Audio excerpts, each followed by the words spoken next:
Brady, thanks so much for stopping by the podcast. How are you doing? Good, thanks. Thanks for having me. How's the conference so far? It's great. Yeah. It's one of the first times I've been able to actually sit in the auditorium and listen, and it's a fun experience. Yeah, and not have to stress about the logistics and the presentations and so great. forth. That's great. awesome. Yeah. It's awesome. So you're at Charity Water now. Yeah. Tell us a little bit about what your role looks like at Charity Water today, what you're in charge of. Yeah, so I help lead the marketing and growth team, and so we do a lot of classic marketing functions, driving traffic, generating leads, and then we're real specific in shaping the role and team to be inclusive of growth. So it's not just, hey, we generate some leads or we got some new donors, but we're responsible for the full funnel of donors who give $1,000 and less with an emphasis on our monthly giving program. So acquire, retain, and upgrade or monetize. Okay. Our team is responsible, with other teams, our product team and things like that, but our team focuses exclusively on how do we get and grow mass or consumer donors. Okay. Yeah. How does retention look like for you guys compared to like national average? Are you guys beating national average? Are you victim to the national average?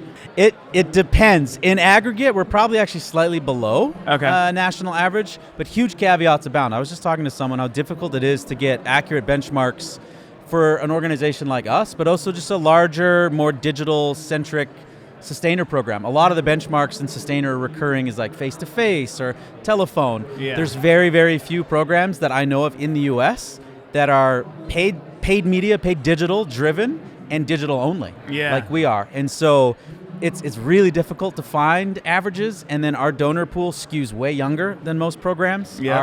Our average donors around 35 to 40.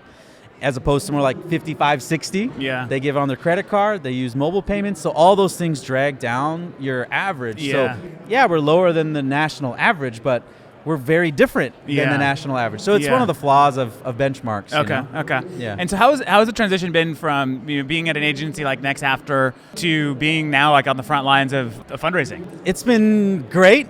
It's been a big challenge too.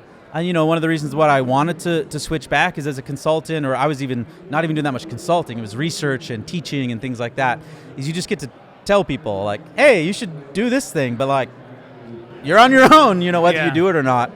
And even consulting, you're always a little bit arm's length. You can only do so much. You can only go so deep. But if you believe, like I do, that things like retention or things like testing and optimization are more fabrics of culture, not just strategy, it's really difficult as an outsider to help change and shape culture, unless that's like what you do. You're like a consultant for culture or something like that. Yeah. So the real fun thing is like building this team and trying to weave in more testing. We were doing testing before, but making that more of a priority, or thinking, how do we imbue this sense of retention is so paramount, and so many of those things existed, but that's the real fun part of it's really messy. Yeah. Consulting sometimes a little cleaner, like you hire us to produce X results, we tell you to do Y and Z happens. Yeah. Working in a nonprofit's way more fluid and messy, but there's also like a beauty and a fun in that. Yeah. Interesting. So, a lot of people look at Charity Water already as sort of like, the digital maven of fundraising and just, overall like kind of like the pinnacle of like what they strive to be as they look to grow themselves. So going into an organization like Charity Water, like, you get thrown into really like the kitchen, right? You see how the sausage is made, you see the underbelly. Was there a lot of work to be done when you came in, and or were you just adding on to like a lot of the great work that's already being done? Yeah, way more of the latter. Like, I think so many of the things that Charity Water, one of the great things that Charity Water's done is say what's really, really important, and then they do that unbelievably well. We do that unbelievably well. And there's a lot of little things that are like kind of important. They don't spend as much time worrying about those kind of things, and I think that served the organization really, really well. So some of the things that were maybe not quite to the same level, like you look at the brand and the experience and the care and the messaging and the design and the beauty, some of the data analytics are probably not at the same kind of level as that. And you think of some of like the CRM or some of the automation or some of the nuances, we're probably not quite there, but is a good example to me who's kind of will gravitate towards those things of saying those are important, but they won't actually make or break your whole org. Yeah. Like if you don't have the right automated trigger email that goes out on this day to this person because it's their birthday, you'll still survive. Yeah. If you don't have a great brand with a great value proposition that people can easily understand and want to give to and get behind, you're toast. Yeah. So it's been a really interesting lesson of like, oh, the important things are really important, and some of these things aren't quite as important, but that's a big area of opportunity for us to say, if we can combine all these amazing things and all of the foundational core attributes that Charity Water is unbelievable at, and add in maybe a little bit more kind of like data sophistication to a degree, then I think sky's the limit. Yeah, absolutely. So being heading up the consumer mass, seeing a lot of donors, obviously. What are your thoughts, or how are you thinking about sort of like where the direction the economy's heading? Are you seeing anything kind of play out in the data today? Does it keep you up at night? Like, what are your thoughts around sort of what's happening at the macro level and how it potentially can impact your donors under $1,000? Yeah, it's a good question. I wish I had like a more definitive answer. It is definitely showing up, and it's in two ways. One, we have an offboarding survey when everyone cancels their monthly donation. We ask kind of why, and we've specifically added, was it like a macroeconomic factor or COVID or something like that? Because people will always say it's financial. Like 80 to 90% of the people say, oh, it's financial. Right. It's not super helpful. Yeah. So we're trying to get a level deeper, and we are seeing a big time rise of people citing inflation or macroeconomic factors. And then where it's showing up probably even more so that's detrimental to our business is people choosing to make a one-time donation instead of a monthly donation. Oh, interesting. So like our overall donor acquisition is okay, our overall conversion rates are kind of okay, but way more people than we had predicted or expected are saying, I'm just going to give once now and not actually make a monthly donation than we've previously seen. And that, for us, we're a very monthly donor-led, focused organization. All of our modeling, all of our projections, all of our goals are focused on monthly donors. And so that's where we've seen this continued trend and where it shows up more and where it's more damaging to our business. So we have to figure out how to kind of adjust if that's the way that it's going to be. Yeah, interesting. So you mentioned that like you lead with like recurring, right? Like that's like your first ask. When you're converting. Once someone gives once, do you have any sort of metrics around like the likelihood of them converting to a recurring donor? And is it? Yeah, I'll start there. Yes, it's not very high. Interesting. So what we do know is about 40 to 50% of people over the past 5 years who've made a one-time gift and then joined our monthly giving program do so within 30 days. Oh, wow. So it's a very kind of short conversion window, and then it's pretty flat and goes for a long time. People give once and then 3 years later just pop back up and become a monthly donor.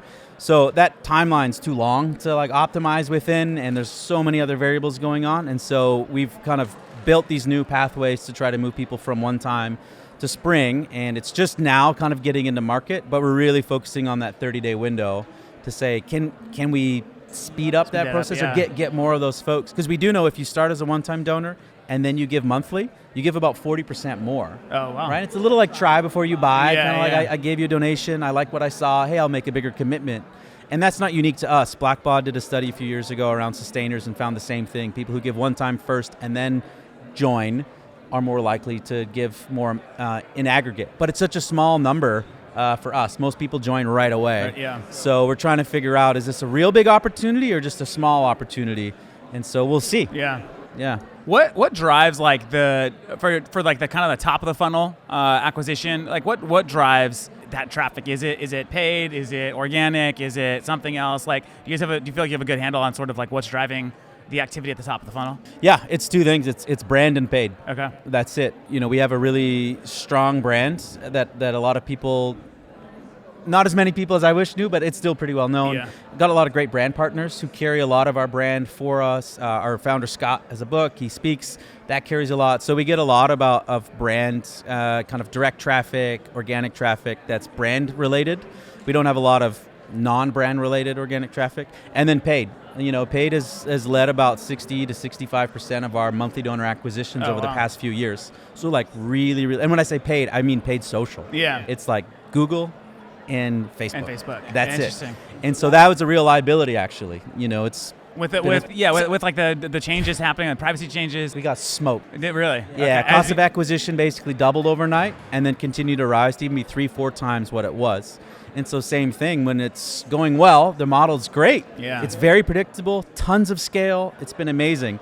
And then basically overnight, like the carpet was pulled out from under us, and because it was working so well, we maybe didn't spend as much time as we could to like diversify or explore other channels because it was just so efficient. It was every dollar you put in, you knew where right. to get out. And like, why would we do anything else? Yeah. But then it dried up so quick, we weren't in a great position to like shift funding. And so that's what this year's really been about, is diversifying off the Facebook and Google hamster wheel. Yeah. And so piloting podcast ads, live events, we're getting into TV. We're putting out a lot of these little bets to try to see, like, not just what can work, because we're at a size and scale. If something works, that's fine, but can it scale? Right.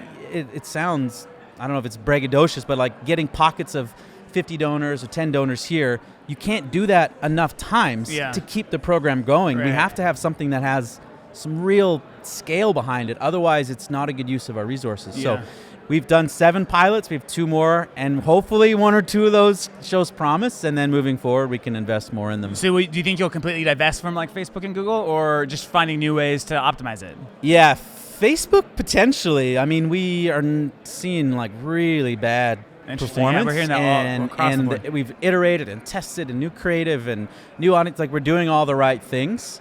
And so more of it will probably be, we'll shift funding to be a little bit more lead generation focused, like move it up the funnel or down the mountain or whatever, and still have a presence, and or maybe just go hyper efficient. Just forget scale. Let's just target cost of acquisition, and we won't spend above it, and it just won't scale. YouTube's been okay. YouTube's been way better for us. And then hopefully some of these other avenues can kind of replace that. Otherwise, we're going to have to keep finding something to replace that part of our growth. Yeah. Well, it sounds challenging, but sounds like you're also up for the challenge. So I hope so. I hope so. It's super fun. It's all compounding too, right? It's like on top of like all these changes, then you got the macro economy. I think it's happening. So you've got some fun times ahead of you. Yeah, we do. All right, I'm gonna ask you some quick fire questions, and you can answer however you want. Just know though, I might be judging a little bit inside, depending on how you answer. It's fair. I would expect nothing less. All right, so we'll start easy. Digital reading or actual book? Actual book. What do you have, like a book that comes to mind? That's I'm reading a book called Hunt, Gather, Parent. Gather, Parent. Yeah, it's an NPR author who embedded themselves in different ancient cultures to see how they raise kids. Interesting. It's recommended by our founder Scott, and it's really good. Do you have kids? I have one. You have one. Okay. Yeah, 4-year-old. 4-year-old. Okay. Awesome. Yeah. Pizza or salad? Is that even a question? I mean, pizza. So far, just like we've had most people say salad. Liars. Yeah, that's unbelievable. Would you, if you had to choose where you were going to live the rest of your life, would it be the beach or the mountains? Mountains. Football or football? Football.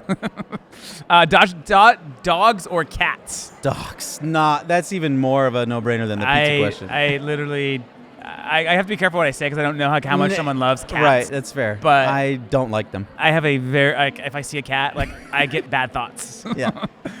Same. Funnel cake or cheesecake? Funnel. And then this one is a slam dunk, but the Goonies or Sandlot?